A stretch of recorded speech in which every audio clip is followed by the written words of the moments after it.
itu aturan, jangan dilanggar, bisa dihukum. Assalamualaikum warahmatullahi wabarakatuh. Tabipun, sahabat Mitra TV, jumpa lagi dengan Zona Hukum yang kali ini kita masih akan membicarakan tentang hal-hal yang berkaitan dengan pemilu karena memang sedang aktual dan menjadi perhatian masyarakat.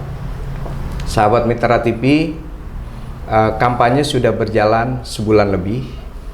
Bagaimana dinamika pernak-pernik yang terjadi selama kampanye yang sudah terlewati, kemudian apakah metode kampanye, komunikasi para kontestan pemilu itu sudah efektif untuk menarik minat pemilih, dan bagaimana sebaiknya ke depannya, itu yang akan kita bicarakan bersama narasumber yang sangat berkompeten yang telah berkenan hadir. Akan saya perkenalkan ke sahabat Mitra TV. Selamat malam Mas Nanang. Terima kasih Mas malam. Iya. Sedia hadir menjadi narasumber. Ya.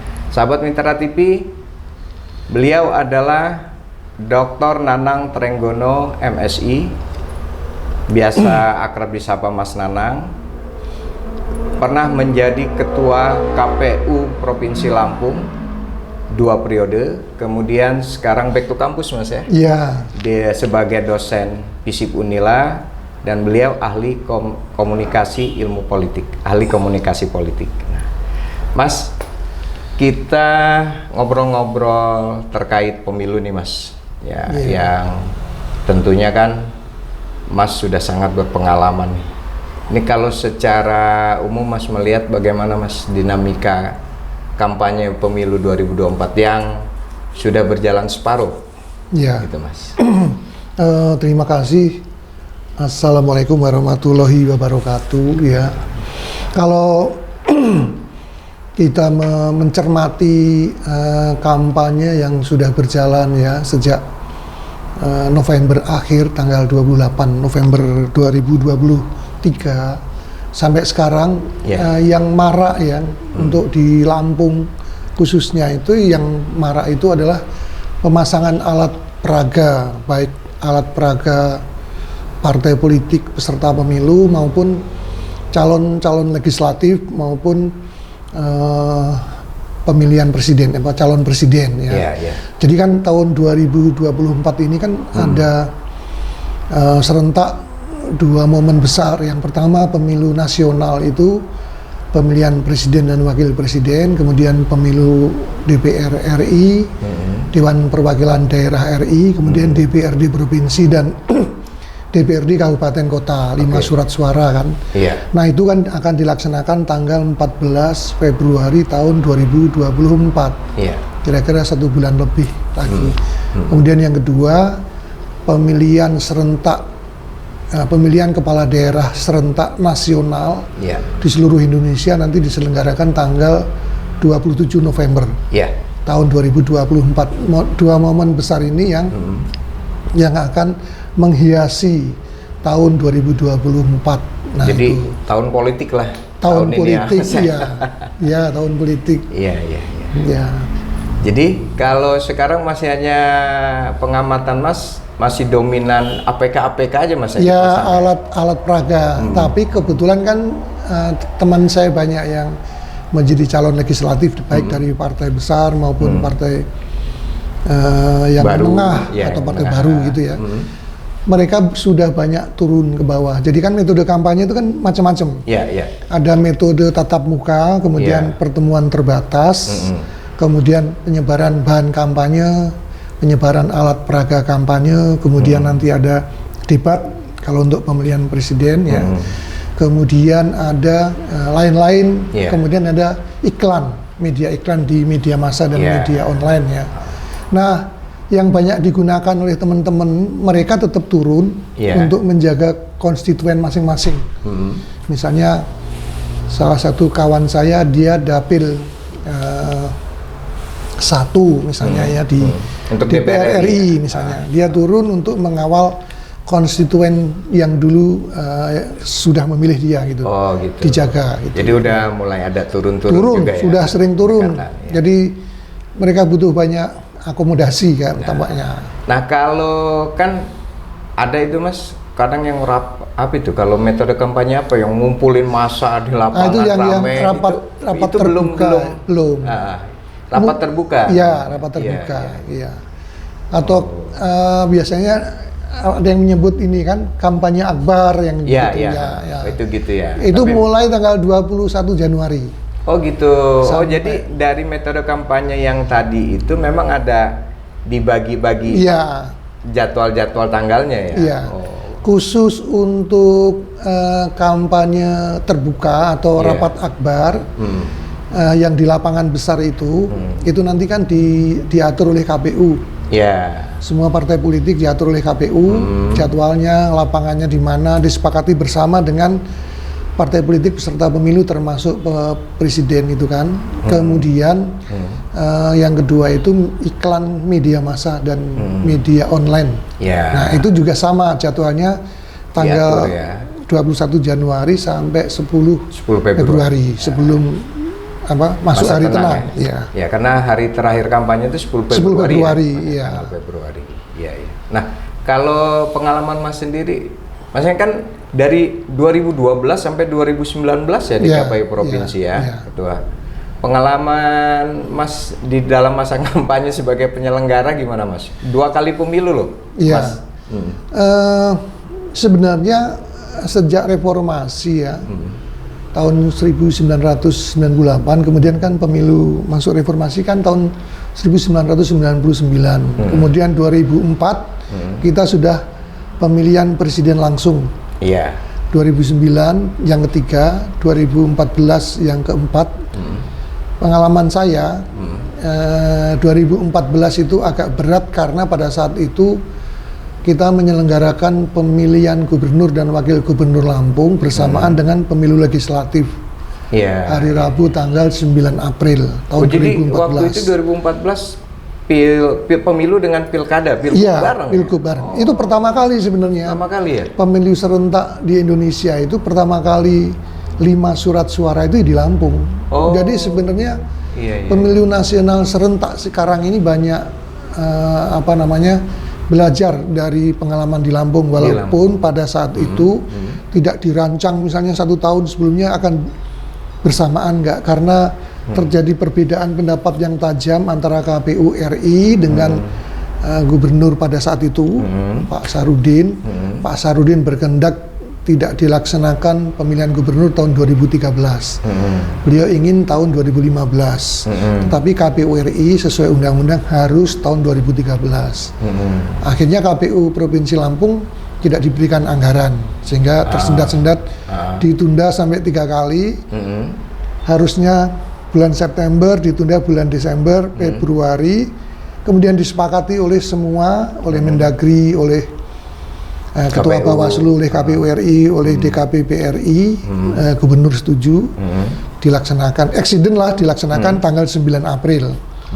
Bersamaan, pemilu legislatif itu. Keteter nggak dulu Mas secara penghitungan gimana itu Mas? Banyak masalah, jadi 5 kotak suara ini. Suara untuk gubernur, suara untuk DPR RI, kotak suara untuk DPD RI, kemudian DPRD provinsi dan DPRD kabupaten kota itu bisa jumlahnya itu selisih. Padahal kan harusnya sama. Iya kan, misalnya satu TPS 300 pemilih gitu kan. Kan sama kotaknya itu kan. Nah, tinggal milih yang mana gitu. Mungkin beda-beda jumlahnya aja, tetapi tetap ada selisih. Karena sekian banyak ribuan TPS yang akhirnya mengakumulasi itu.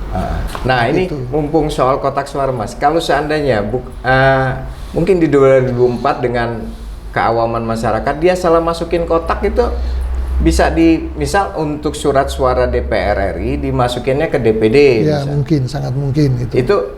Itu tetap saya, yang penting coblos tinggal dikembalikan ke asal suara gitu. Nanti kalau ada persoalan kan biasanya dibuka kembali tuh. Kan disaksikan bersama oleh saksi Bawaslu, kemudian KPU sehingga ketahuan ada yang salah gitu. Jadi dikembalikan. Kembalikan gitu. Karena bisa saja tuh Mas ya terjadi ya. Bisa. Banyak 5 masyarakat bingung. Bisa. Iya. Tapi sekarang mungkin sudah tidak. Tahun 2019 sudah nggak ada. Udah nggak ada ya? Nggak ada, sudah nggak ada. Sudah selisih suara juga kayaknya nggak ada, setahu saya nggak ada. Iya. Tapi kalau secara umum Mas, di 2014-2019 pemilu di Lampung khususnya itu lancar gimana? Di 2014 karena ada konflik pendapat tadi ya, pandangan antara gubernur dengan KPU RI yang berbeda, agak rumit semua. Setiap tahapan selalu ada problem. Akhirnya selesai.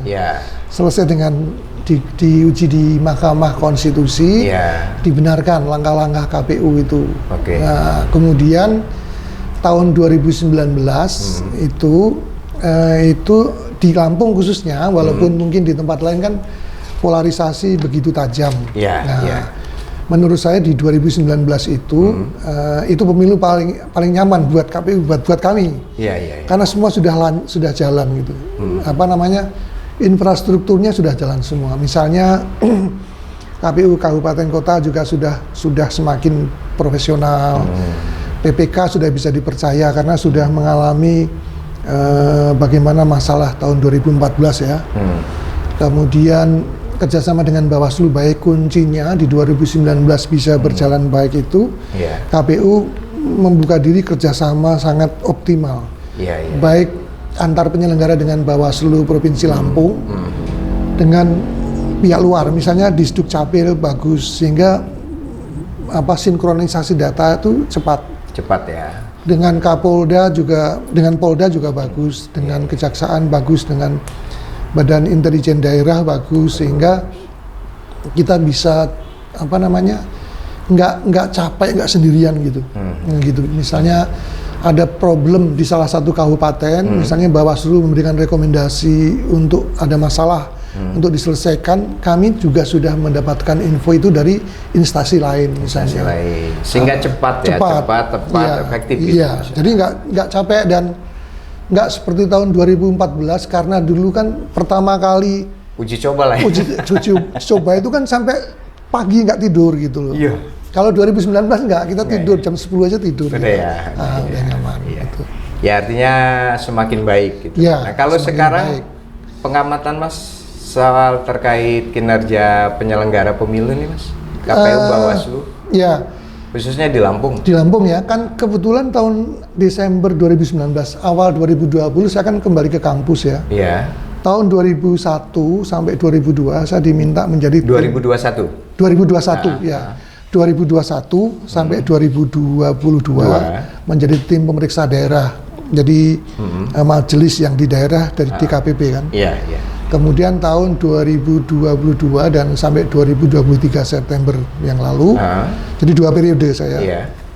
Itu masih menjadi TPD selama 2 tahun itu nggak ada tuh laporan masyarakat, kemudian ada sidang etik nggak ada. Artinya saya anggap teman-teman penyelenggara di Lampung baik integritasnya.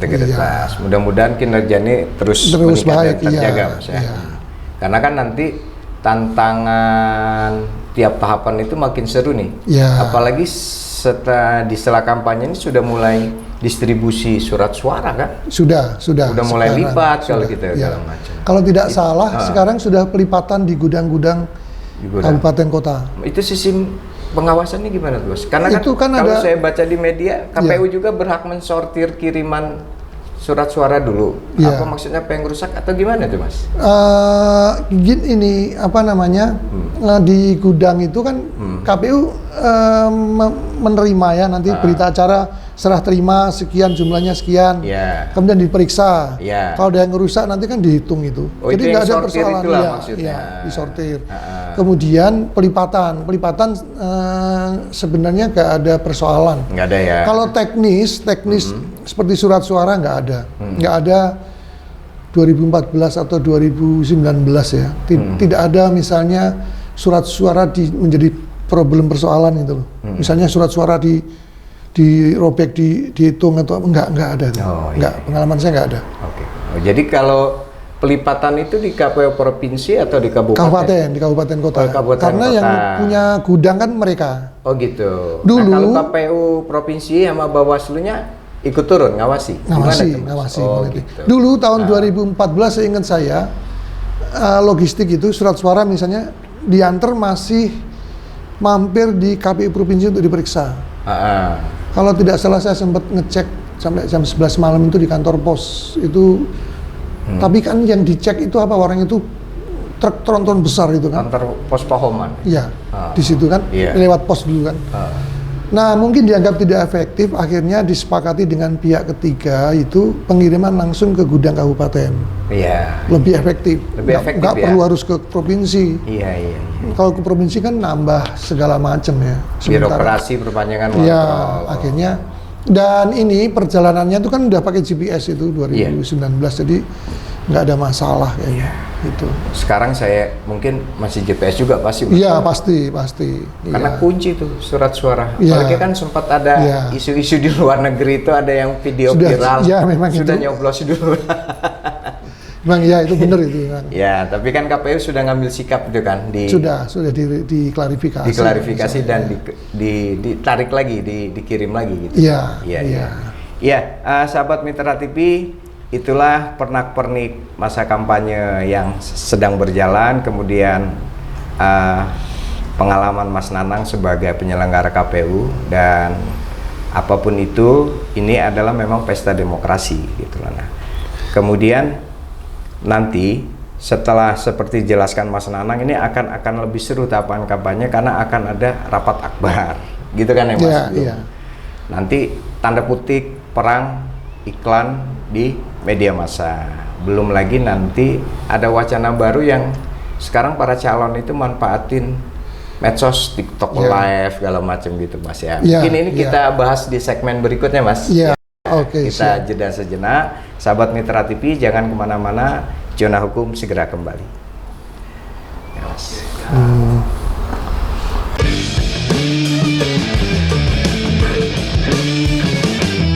Hukum itu aturan, jangan dilanggar, bisa dihukum.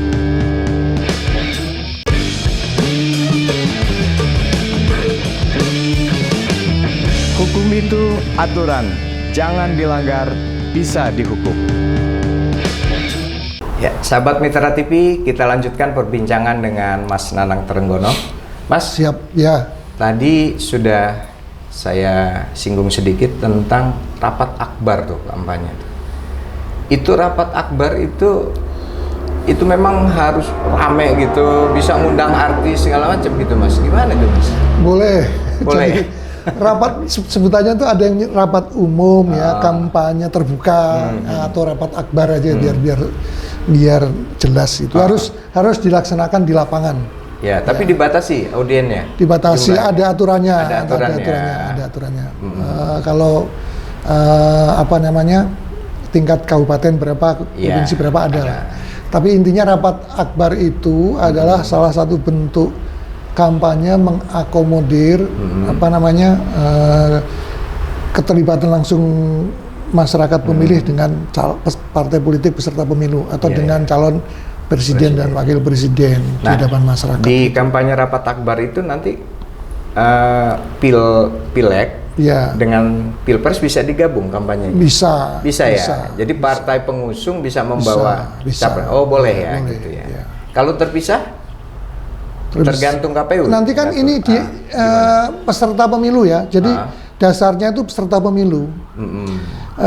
Peserta pemilu itu kan ada 3. Satu adalah calon presiden dan wakil presiden. Itu jika peserta sendiri loh ya. Kemudian yang untuk legislatif itu partai politik peserta pemilu yang ditetapkan oleh KPU. Kemudian perseorangan untuk DPD. Semua itu dijadwalkan. Peserta pemilunya statusnya. Gitu. Ya. Tapi kalau dalam pelaksanaannya mereka menggabungkan diri khususnya cawapres dengan partai pengusung dibolehkan itu ya? Mungkin kan ini Pak calon presiden kan nggak mungkin. Kan ada dia punya tim tim pemenangan tingkat nasional, tim pemenangan tingkat daerah itu kan unsur partai-partai itu. Iya. Pasti kemungkinan dulu 2019 gitu Mas, di-combine ya. Sama gitu juga. Nah kalau yang adem-adem ini kayaknya kampanye DPD Mas, gimana pengamatan Mas? DPD DPD karena perseorangan ya mungkin ya. Tapi sebenarnya mereka juga punya tim ini kan, tim pemenangan kan. Pemenangan. Kan dia harus memasukkan ke KPU nama-nama orang yang menjadi tim pemenangannya kan. Sebenarnya ya sama. Memang yang seru ya tetap pemilihan presiden dan wakil presiden. Gitulah ya. Iya, karena memang selain dia akan memimpin Indonesia juga jalannya menuju calon aja sudah seru gitu kan. Jalannya menuju calon. Baru partai politik itu kan itu. Nah itu rapat akbar. Nah satu lagi ada lagi yang kampanye di media massa. Iya. Itu kan dibatasi 21 hari terakhir KPU. Kalau hitungan dari 21 Januari sampai 10 Februari 2024. Iya. Hampir sama dengan rapat akbar tadi ya? Sama. Itu pembatasan itu kenapa Mas ya maksudnya? Baik rapat akbar maupun iklan gitu. Ya ada sejarah kepemiluan juga kan. Dulu kan di ketika biasanya kalau mengumpulkan massa itu kan ada arak-arakan. Kalau arak-arakan itu misalnya satu calon atau satu partai ketemu dengan partai lain kan sering tawuran. Potensi konflik ya. Untuk menghindari itu, makanya diatur tidak harus penuh 75 hari masa kampanye, tapi di akhir kampanye. Kenapa di akhir kampanye juga supaya masyarakat sudah kenal dulu ketika di awal-awal kampanye disebarkan APK, alat peraga kampanye, bahan kampanye, pertemuan tatap muka, pertemuan kan mereka udah biasa nih dengan lalu baru dibuka untuk rapat akbar kan gitu kan. Rapat akbar pun itu sebenarnya nggak boleh ring arak-arakan loh. Nggak boleh. Nggak boleh. Terus sebenarnya tidak boleh juga menurut seingat saya tahun 2019 itu door prize itu nggak boleh, dilarang. Iya. Saya belum baca kalau yang 2024 ini gitu. Itu yang kalau di media memang saya lihat masih ada debatable, tapi mungkin akan ada putusan, boleh mungkin ada pembatasan atau bagaimana. Iya, tapi kalau yang itu tadi yang iklan di media itu kan iklan di media cetak, iklan di media elektronik itu berarti televisi dan radio, iklan di media online. Nah, media online yang dibagi 3 itu kan masing-masing kan boleh dan itu memang 21 hari dari dulu juga dari 2014 itu gitu ya? 21 hari. Pertama bisa jadi juga supaya adil ya. Iya. Supaya adil artinya itu kan difasilitasi KPU. Dulu tidak, tapi tahun 2019 sudah difasilitasi KPU, 2024 juga difasilitasi KPU. Untuk iklan kampanye ya? Iya, hanya materinya dibuat oleh masing-masing peserta pemilu. Kalau Pilpres ya oleh tim presiden, calon presiden dan wakil presiden. Kalau partai politik oleh tim mereka, biaya mereka, tetapi penyiarannya oleh KPU. Oh gitu. Ya, jadi kan sign-nya itu KPU terima jadi gitu. Yang penting sesuai aturan KPU. Yang penting itu kan menyampaikan visi misi program. Kemudian citra diri dari peserta. Citra diri itu nomor urut dan gambar lambangnya kan. Kalau presiden sebagai peserta berarti ya gambar dia kan. Iya, cawapresnya kan. Oh gitu. DPD juga diberi hak sama. Iya, sama. Dan peserta dasarnya pokoknya peserta pemilu aja. Oke. Nah, kemudian ini Mas, tadi kan sekarang tahap kampanye, terus sudah lipat suara. Ini kan tahapan yang potensi rawan nih. Gitu. Nah, kalau menurut Mas titik rawan dalam 2 tahapan ini yang perlu dikontrol, awasi bersama lah, bukan hanya dengan Bawaslu tapi juga KPU, gimana Mas? Sebenarnya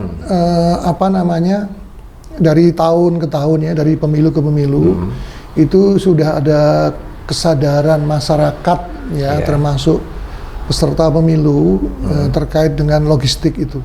Nah, gitu. Kalau zaman dulu sebelum tahun 2014 masih ada misalnya kasus persoalan di gudang, persoalan pelipatan, persoalan surat suara yang dicoblos, tapi semakin kesini sudah nggak ada sebenarnya. Kalau teknis ya, hanya menurut saya itu pengalaman saya tahun 2019 lalu ya, ketika kita hadir, misalnya KPU melakukan monitoring ke gudang bersama aparat keamanan, bersama Bawaslu, bersama Kejaksaan misalnya gitu. membuat mereka juga semakin hati-hati. Jadi tetap monitoring bersama ya. Monitoring bersama itu penting itu. Kemudian ditanya petugasnya itu sehari berapa kali melipat, kemudian cara masukin ke kotak suara supaya kita tahu semua dan masyarakat tahu bahwa surat suara itu cara melipatnya seperti itu, kemudian cara memasukkan ke kotak suara yang rapi seperti apa, ini kan mudah diambil untuk pencoblosan misalnya, gitu.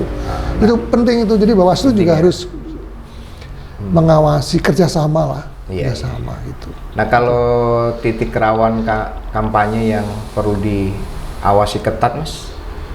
Atau dimonitoring? Kampanye, kalau biasanya di akhir-akhir ini kadang-kadang ada istilah serangan subuh, serangan fajar gitu, gimana? Memang ini kalau kampanye itu yang paling rawan yang menjelang titik terakhir hari pemungutan suara tanggal 14 Februari gitu ya.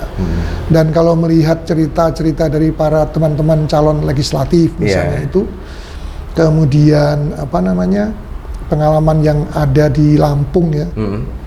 Politik uang itu paling masalah yang paling berat dan sampai sekarang belum ada solusi, belum ketemu solusinya seperti apa gitu. Tetapi kalau masyarakat sudah semakin otonom untuk memilih ya, tetapi yang itu tadi problem politik uang itu belum ditemukan solusinya yang baik. Nah soal politik uang nih Mas, kalau nanti peserta kampanye misal di rapat terbatas atau di rapat akbar gitu loh, kalau dikasih makan, dikasih minum atau dikasih uang untuk pengganti transport itu melanggar nggak Mas? Seingat saya nih ya, tahun 2019 itu boleh memberikan makan, memberikan transport, tetapi tidak kepada orang langsung transportnya ini. Tapi kalau misalnya dia datangnya 10 orang menggunakan mobil pick up atau apa itu, uang transportnya itu ke bensinnya ke pick up. Jadi gitu. Dalam bentuk non tunai lah ya. Pokoknya sebenarnya diberikan kepada yang ininya nggak ke orang-orang itu nggak. Tapi kalau peserta pemilunya nyawer bagi-bagi uang nggak itu boleh. Nggak boleh itu. Kan biasanya kalau rapat akbar ngundang artis joget nyawer itu nggak boleh ya? Nggak boleh. Boleh mengundang artis tapi jangan nyawer lah. Karena kan memang di rapat akbar. Tapi memang tradisi itu ya, nyawer itu ya, gimana ya? Kadang lupa, hilang. Orang itu aja door prize kan nggak boleh tuh. Tapi kan tetap 1-2 kali masih ada door prize juga gitu. Itu. Nah, tapi kalau nyawer sebaiknya jangan. Itu kan mentradisikan bukan pendidikan politik. Kembali ke definisi kampanye kan, kampanye itu bagian dari pendidikan politik kepada masyarakat. Harus ada gagasan, visi yang disampaikan oleh peserta pemilu. Tapi ada nyanyi, ada joget boleh juga gitu loh. Tapi jangan nyawer. Iya. Nah, masih soal tentang metode kampanye Mas. Tadi yang sudah Mas jelaskan di peraturan KPU nomor 15 tahun 2023 tentang kampanye pemilu, itu kan juga ada metode kampanye bentuk lain asal tidak bertentangan dengan larangan undang-undang pemilu dan peraturan perundang-undangan lainnya. Itu maksudnya gimana Mas? Boleh misalnya ulang tahun, contohnya itu hari ulang tahun partai politik, boleh ya? Boleh. Jalan sehat, boleh. Kemudian lomba itu juga boleh. Gitu. Boleh ya? Boleh. Karena itu tidak melanggar peraturan perundang-undangan. Kan nggak seru kalau pemilu nggak ada kegiatan di lapangan luas, nggak melibatkan orang banyak itu kan. Gitu ya. Karena kan pesta rakyat ini sesungguhnya gitu Mas. Itu dibolehkan Mas? Boleh. Tapi kalau itu melanggar peraturan perundang-undangan. Sebentar, ingat saya hadiahnya itu ada aturannya loh. Iya ada. Ada batasannya. Di bawah 1 juta atau 500 gitu. Saya lupa Saya yakin peserta pemilu udah paham. Udah paham kalau itu ya. Nah, cuma yang paling penting itu mungkin masyarakat, khususnya sahabat politik perlu tahu bahwa memang boleh kalau ada jalan sehat, ada ulang tahun undang partai politik gitu boleh ya. Jadi Kalau seandainya nanti ada sesuatu yang melanggar perda gitu Mas, itu nanti gimana? Ya biasanya kan Bawaslu itu kan melakukan pengawasan tuh, lalu dia menganalisis kan, kalau melanggar perda biasanya kan disebutkan oleh Bawaslu kan, melanggar perda ini kan gitu. Nah itu sanksinya ya di Pemda perdanya ya, ke Pemda ya. Ke Pemdanya Mas Ya. ya.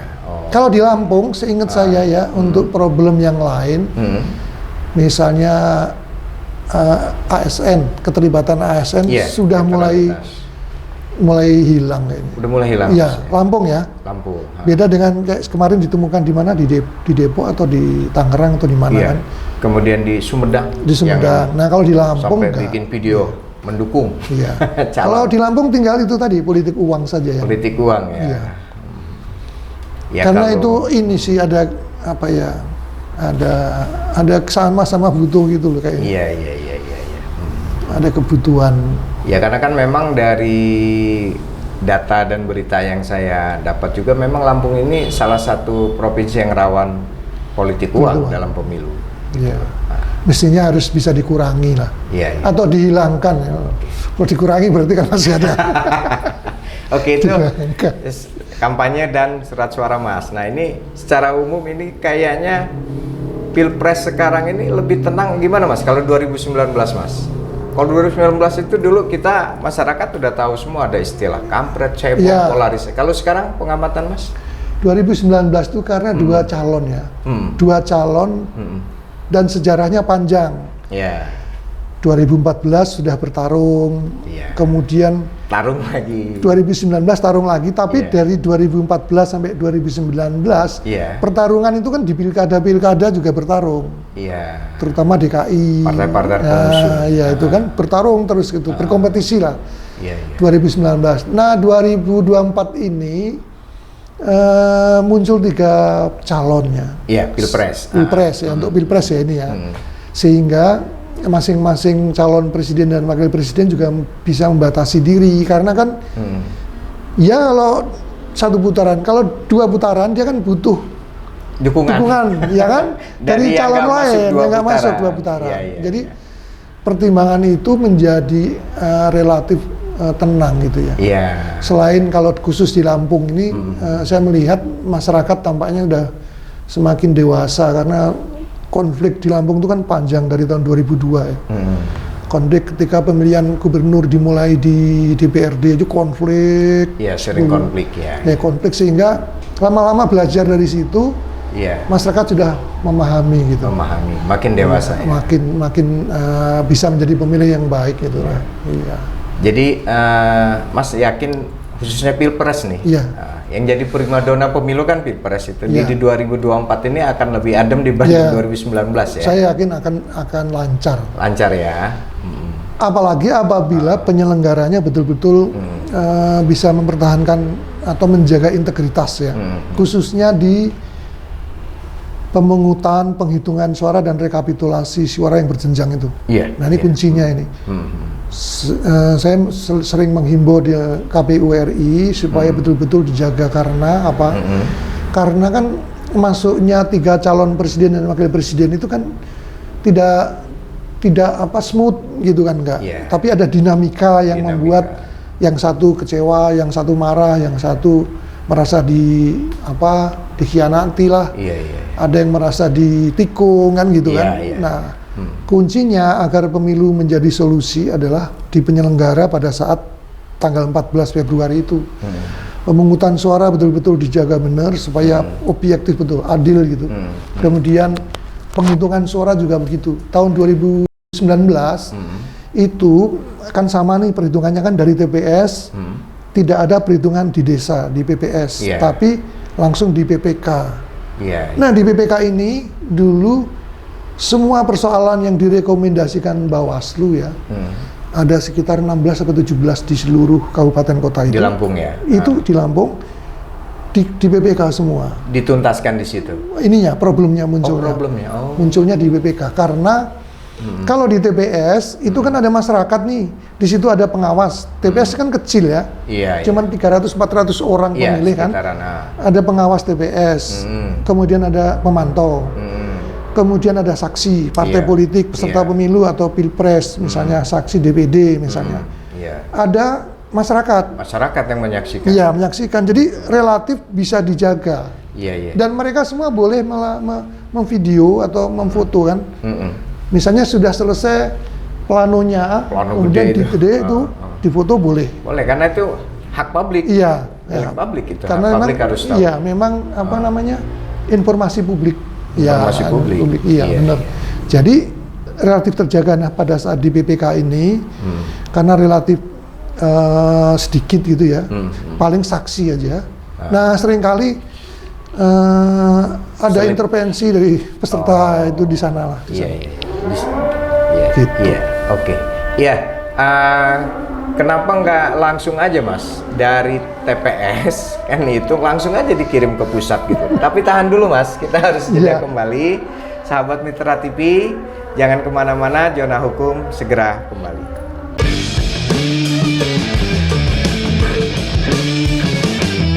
Hukum itu aturan, jangan dilanggar, bisa dihukum.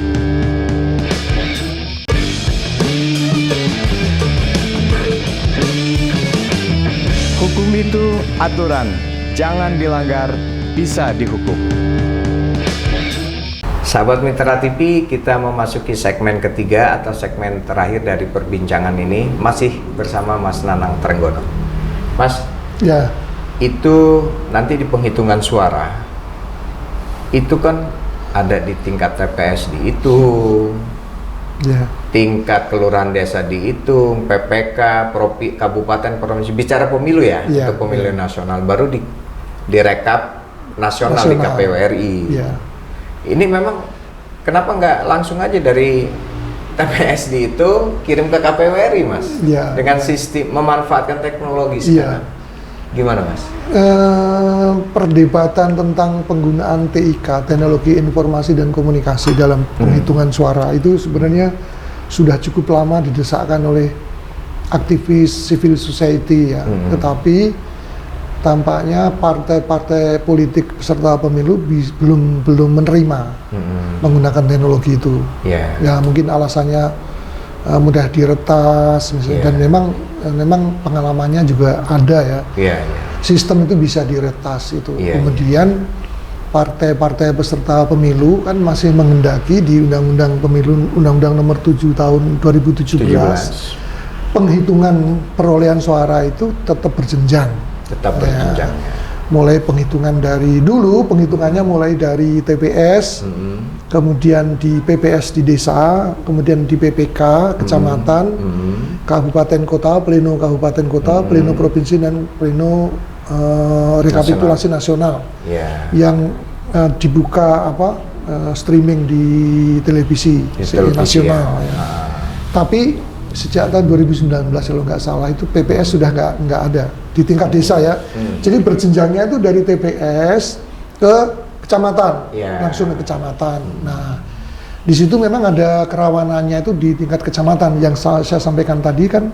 Di TPS relatif aman, banyak masyarakat ikut dan punya jangkar perhitungan suara. Yang pertama kan surat suara pasti clear ada di dalam kotak suara. Yang kedua plano yang berhologram yang kedua ini dulu sertifikat. Selain surat suara kan ditulis dalam sertifikat yang berhologram. Sertifikat hasil suara penghitungan perolehan suara. Itu yang kedua, jangkar kedua. Jangkar ketiganya adalah plano, C1 plano yang berhologram. Nah, itu mudah lah kalau ada persoalan kesalahan hitung di TPS itu. Tinggal ngitungannya mulai dari sertifikat. Hitung ulang ya. Hitung gampang gitu kan. Nah, kebanyakan itu problemnya itu di PPK karena di kecamatan, karena di PPK ini kan yang melaksanakan penghitungan selain panitia pemilihan kecamatan yang ngomong yang menghitung yang merekap ya. Yang mengumumkan, oh ini perolehan sekian itu kan PPS. Ya petugas kita di desa dan petugas di kecamatan kan relatif masih orang-orang jujur dan menghadapi persoalan intimidasi atau permintaan itu beda dengan komisioner kabupaten dan provinsi. Sehingga seringkali ada kesalahan-kesalahan di tingkat PPK. Tetapi di 2024 ini KPU sudah merubah sistem. Jadi kalau di TPS itu karena ada pengawas TPS-nya, ya, kemudian ada alat cetaknya nanti. Jadi sertifikat hasil penghitungan setiap peserta pemilu dicetak. Untuk saksi 18 partai politik peserta pemilu, walaupun yang datang cuma 3 tetap kita cetak 18. Karena kadang-kala pengurus parpol kabupaten provinsi nelpon besoknya minta, nah gitu kan. Sehingga sama semua karena dicetak itu pertama, sehingga tidak cepat nanti. Diperkirakan maghrib sudah selesai. Ya, kemudian di PPK itu dibikin kalau dulu 3 paralel, penghitungan ada 3 paralel itu, sekarang menjadi 5. Nah, 5. Jadi sehingga cepat mengurangi pengaruh intervensi dari luar. Tetapi menurut saya KPU dan Bawaslu mesti mempunyai jadwal keliling ya ketika pleno di PPK. Monitoring ya. Ya, walaupun tidak bisa semua, tapi semaksimal mungkin sebanyak-banyaknya keliling untuk mengawal pleno di PPK itu. KPU bersama Bawaslu ya. Nah, kalau perlu Pak ada relawan gitu. Relawan, lembaga pemantau pemilu. Iya, gitu. Nah, kemudian kalau tadi penghitungan suara yang sudah dicetak di TPS ya, itu juga harus dikirim ke KPU RI atau tidak itu? Yang secara online ya, secara online ada. Ya, elektroniknya ada. Ada ya? Ada, dikirim melalui, kalau nggak salah, melalui WA atau apa ya mungkin ya. Pokoknya Excel-nya dikirim lah gitu. Iya, tapi ada aplikasinya khusus semacam rekap, ya, si rekap, lah ya. Sistem rekapitulasi penghitungan perolehan suara. Oh gitu. Si rekap itulah, si rekap itu menjadi KPU, menjadi alat kontrol KPU. Bila ada protes dari peserta pemilu, misalnya calon rekap nasional nantinya. Ya, termasuk di provinsi juga bisa. Oh bisa ya? Kami pernah pengalaman tahun 2019 kami memenuhi permintaan calon legislatif dari salah satu partai karena ngotot gitu kan. Kita menggunakan rekap itu. Kalau partai-partai besar menggunakan rekap mereka oke, tapi kalau caleg belum tentu. Oh, ya karena caleg dia punya tim sendiri yang menurut tim dia menang. Ya, padahal mungkin dibohongi sama timnya kali. Bisa jadi. Jadi kita menggunakan si rekap belum puas. Akhirnya di provinsi kita hitung. Kita ambil kotak suara dihitung bersama calon tersebut. Setelah mengetahui oh benar KPU, baru dia menerima gitu. Oh iya. Oh jadi nanti kalau ada komplain dari peserta pemilu, waktu pleno di kabupaten atau provinsi, termasuk nasional Bu. Patokannya si rekap dulu. Setelah si rekap, kalau dia belum puas, ya hasil pleno di bawahnya. Oh. Belum puas lagi ke bawah lagi gitu. Kertas suara itu ngulang-ngulang. Sampai terakhir surat suara. Iya. Jadi ada tahapan gitu Mas ya. Ya mudah-mudahan lah 2024 ini lancar sistem itu Mas. Mestinya kalau sudah di KPU RI itu parpol maupun calon legislatif itu jangan sampai membuka surat suara kan. Masuk di nasional membuka lagi di TPS di bawah gitu. Senasional. Kan nggak mungkin. Nah kalau di 2014-2019 itu ada nggak sampai ke MK Mas? Oh, MK hasil terus. Penghitungan. MK terus. Ya selain Pilpres ya. Pileg juga ada ya. 2024 prediksi Mas kemungkinan ada juga lah ya. Ada. Mungkin bisa tambah banyak. Karena partai-partai caleg-caleg itu sudah pinter-pinter sekarang kan. Gitu ya. Jadi ketika proses penghitungan suara bahkan sudah bisa memprediksi komposisi pimpinan Dewan Perwakilan Rakyat Daerah misalnya gitu. Udah mulai ngobrol-ngobrol mungkin. Cawi-cawi lah istilahnya. Karena kan sudah kelihatan, karena sudah kelihatan kan di rekapitulasinya itu. Oh, kan mereka punya saksi-saksi. Iya betul. Ya, laporan kan dianalisis gitu. Cepet, oh ya ini gitu. Iya. Jadi kemungkinan akan berujung MK juga nih Mas. Iya. Oke. Nah, setelah pemilu Mas, nanti kan ada pilkada nih Mas. Ya. Kalau pilkada sekarang kan beda dengan sebelumnya, ini kan serentak ya, se-Indonesia ya. Se-Indonesia, gitu ya. loh. Nah ini gimana Mas untuk himbauan ke penyelenggara nih? Karena tahapannya mungkin bersesetan ya, apalagi kalau nanti pilpres dua putaran misalnya. Gimana ini? Ya, yang pertama ya, yang pertama itu sebaiknya jadwal yang sudah dibuat oleh KPU RI sebelum KPU yang sekarang itu disepakati dengan Komisi 2 dan DPR RI itu kan tanggal 27 November tahun 2024. Sekarang wacana katanya mau dimajukan September, maunya Mendagri. Menurut saya nggak usah ada wacana lain. Gitu. Karena apa? Karena masa peralihan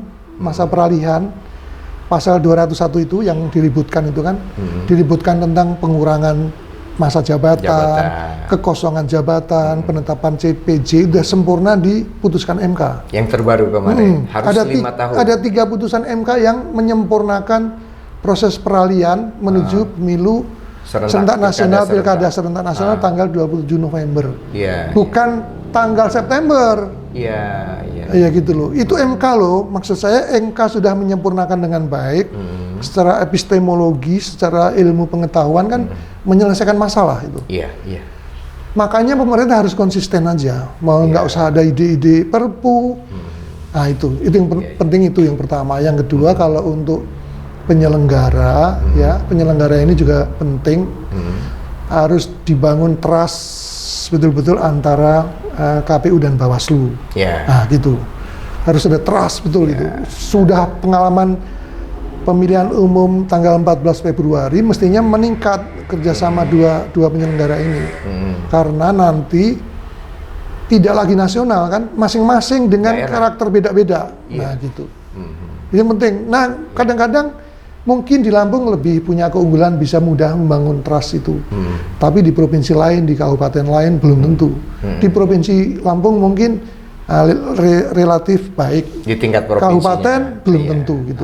Nah itulah penting bagi penyelenggara, baik Bawaslu maupun KPU untuk pilkada serentak nasional itu trustnya dibangun benar gitu. Nah, sehingga nggak ada persoalan. Betul. Gitu. Karena kan kalau pemilu dengan pilkada ini mungkin pilkada nuansanya lebih beda. Karena kedekatan emosional Mas ya.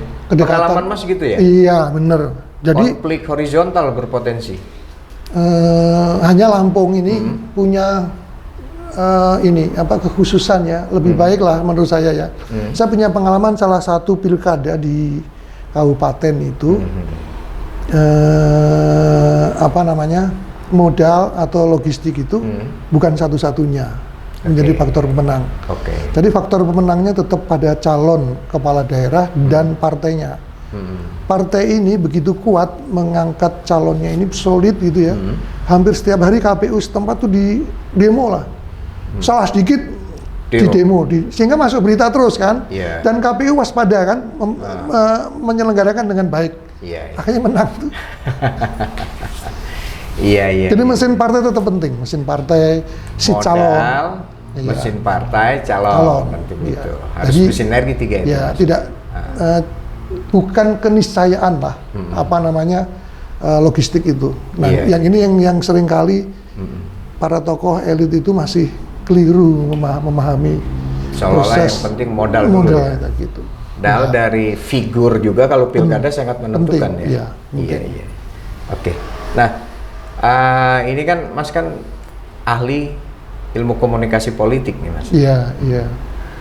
Kalau pengamatan Mas dengan kampanye-kampanye, metode kampanye yang sekarang kan ada tren manfaatin medsos, kemudian juga medsos itu terutama TikTok nih lagi tren nih, itu efektif nggak Mas untuk menarik pemilih?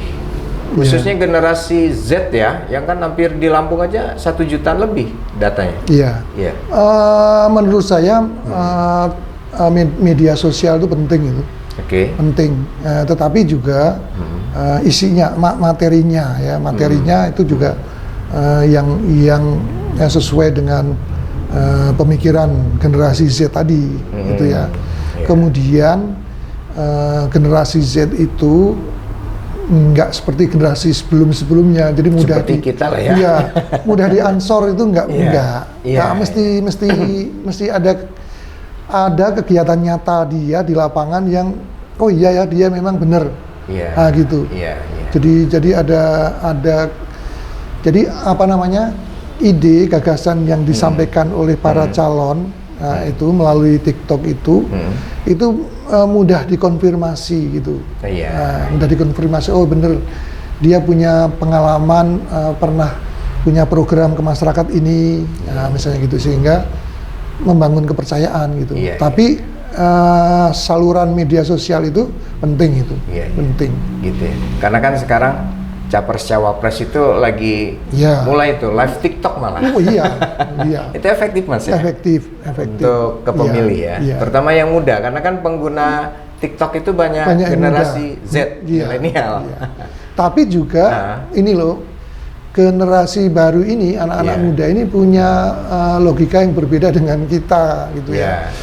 Mereka misalnya gini ya, apa namanya, seorang pemimpin itu di mata mereka juga selain punya reputasi pengalaman yang baik ya, dia juga harus tidak punya cerita negatif pernah menyakiti masyarakat lah gitu.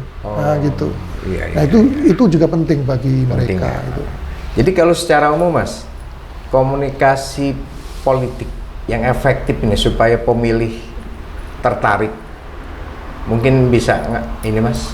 Ini sebenarnya kalau kampanye ya, dia tidak bisa seideal dari definisinya gitu. Jadi kebiasaan setempat itu tetap dilakukan oleh calon itu.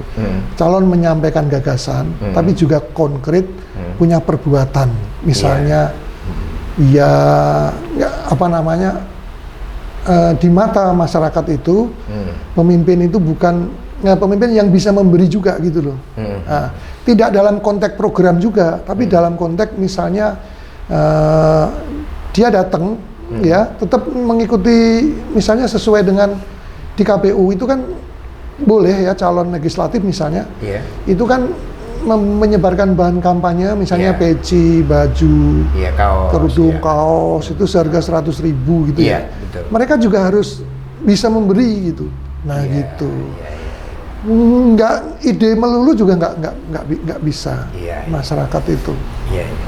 Jadi kuncinya itu Mas ya, bagaimana komunikasi itu bisa menarik minat dengan tergantung usia juga Mas ya kan? Iya bisa jadi. Kampanye dengan generasi Z dengan yang sebelumnya pasti beda caranya, harus gitu Mas ya? Ya segmen audiensnya kan harus dilihat. Dan itu dipenuhin semua. Dan saya melihat memang teman-teman calon legislatif terutama yang teman-teman ini baik di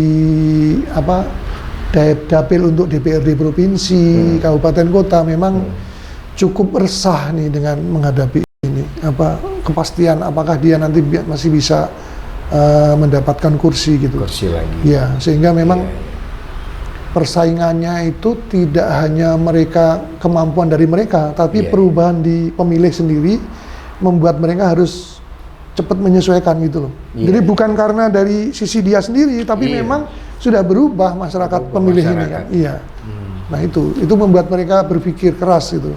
Selain butuh, kan keliling juga butuh biaya kan ada. Betul. Itu. Pendekatan pun harus beda. Iya, itu. Ya jadi kan kampanye itu kan selama ini kan identik janji-janji manis gitu Mas. Saya akan gratiskan ini, akan murahkan ini. Itu kira-kira masih laku nggak dengan generasi Z sekarang Mas? Saya pernah melakukan uji coba kepada para mahasiswa baru angkatan 2023 ya. Mahasiswa baru FISIP inilah. Itu yang saya ngajar di pengantar ilmu politik itu kan kalian mau memilih tahun 2024 itu. Kira-kira faktor apa yang membuat Anda memilih itu ya? Kalau mahasiswa dikasih uang menolak. Gitu. Jadi caleg itu harus dikenal Pak di masyarakat, kenal dulu dia, dikenal banyak orang termasuk generasi muda. Kenalnya bisa macam-macam, misalnya si calon ini punya sudah sekian lama dia punya warung, setiap Jumat itu Jumat Berkah gitu. Oh gitu. Jadi harus familiar menurut masyarakat. Itu keinginan mahasiswa itu melihat gitu. Jadi dia harus punya aktivitas yang positif buat rakyat. Oh iya. Dan itu tidak sekarang, tidak hanya pada masa kampanye, sudah sekian lama kan.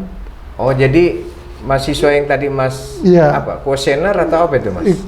Pertanyaan terus kemudian mereka jawab. Oh gitu ya. Gitu. Jadi mereka juga akan melihat latar belakang sejarahnya. Ini siapa sih? Pak Nanang ini siapa?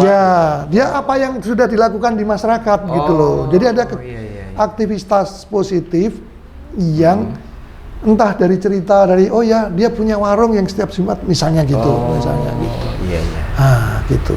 Wah, ini sahabat Mitra TV ini perlu jadi catatan khusus nih bagi peserta pemilu yang karena kampanye masih berjalan sampai 10 Februari, bagaimana komunikasi politik dan strategi untuk menarik minat pemilih khususnya generasi Z ini efektif gitu. Gitu.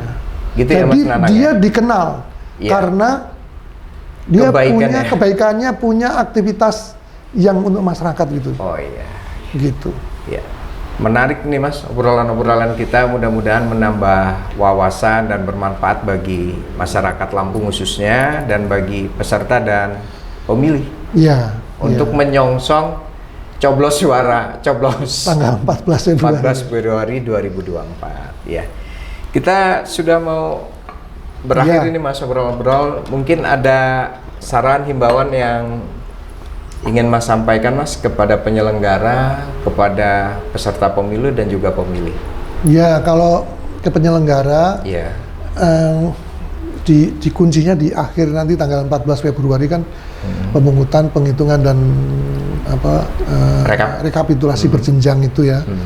Itu mohon penyelenggara betul-betul adil gitu. Adil. Jujur betul. Ngitung itu ya kalau 5 tambah 5 10 udah. Siapapun yang dapat nggak usah dihitung gitu, dipertimbangkan. Jadi ada kejujuran dan keadilan. Kalau untuk partai peserta pemilu itu tadi buktikanlah di dalam masa kampanye itu bahwa mereka memang sungguh-sungguh mempunyai program ke depan itu punya visi yang di mata masyarakat itu bisa dimaknai sebagai sebuah bentuk harapan. Gitu. Nah, kalau bagi pemilih kalau menurut saya pemilih di Provinsi Lampung sudah semakin otonom memilih itu semakin otonom Walaupun mungkin tidak semua, tapi secara umum pemilih sudah bisa menghitung dengan baik lah siapa yang harus dipilih atau dicoblos kan gitu. Saya rasa itu. Terima kasih. Ya, sahabat Mitra TV khususnya nih kepada para pemilih, jangan lupa 14 Februari nanti gunakan hak pilih Anda karena satu suara menentukan gitu.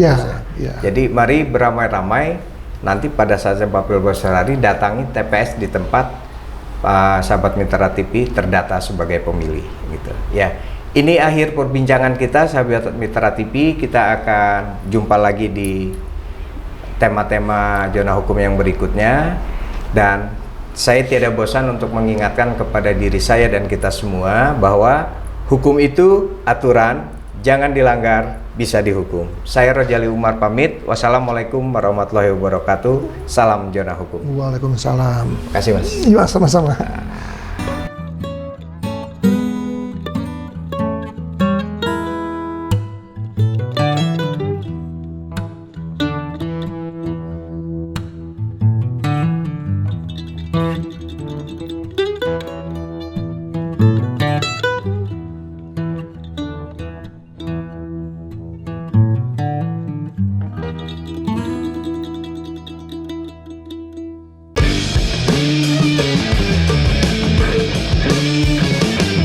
Hukum itu aturan, jangan dilanggar, bisa dihukum.